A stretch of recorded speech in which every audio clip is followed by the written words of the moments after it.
We continue our Mets conversation as we bring in the two Johns, John Harper and John Jastremski. Harper, going to start with you. Mets have won a season-high 6 in a row. You have a column up right now on SNY.TV about how the Mets might be playing their best baseball of the season. How much more do you trust this offense right now than you did before? Yeah, in recent weeks, we've seen them go through a struggle, Michelle, but I do think they're back to where they were early in the year.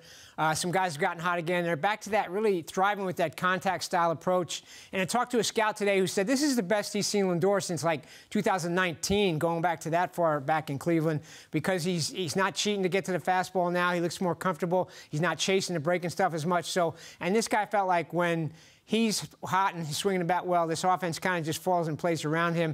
And now you got deGrom back. I mean, this all sets up for a great week with the Mets. They already had a great week against the Yankees. Now the Marlins, you got the Braves coming in from next weekend. They need to be playing their base baseball right now. Really good signs. You come off that series against the Yankees, all the high intensity of Tuesday and Wednesday.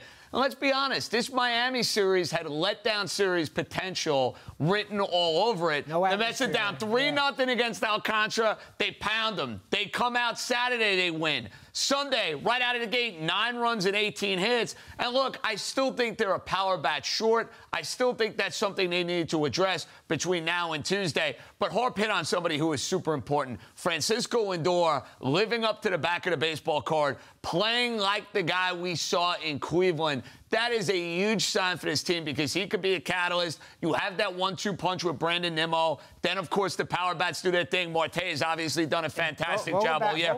He's been really good. He's been really good. And look, against righties, I got no problem with him in the lineup. I don't want to see Vogelback anywhere near a left-handed pitcher because he can't hit a left-handed pitcher. But good series for them against some good pitching. I'm not sure we're going to see him in there for that. So, all right, so in D.C., the Mets have Scherzer going on Monday, deGrom making his season debut on Tuesday, and Bassitt throwing Wednesday. So not fun for the Nats offense, but the Mets could get also a break and not face Soto at all. So with that said, this will be the first time that we see Max, deGrom, Bassitt in a row this season. JJ, what are your expectations realistically? Look, you can't expect Jacob deGrom in his first start to go 8 shutout innings and throw 115 or 120 pitches, but they're facing a dreadful baseball team. So it is a good launch point for Jake to go out there and do his thing. And listen, Scherzer, I expect to be Scherzer.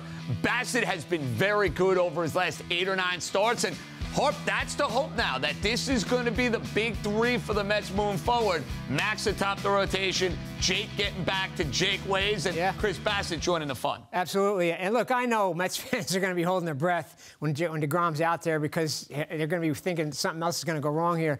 But as he said, you just heard him say, they've been really slow. They've been really careful here. He should be fine. And if he's healthy, I expect him to be really good again. But it's not about, there's nothing with the performance that would make you think he's got a problem or anything. It's just about the health. So I think he'll go out there and throw, well, the first time out, they're probably going to limit him to 75 pitches. But he's going to get back to throwing those six shutout innings per start. He's going to be lights out, I think, as long as that arm's okay. Yeah.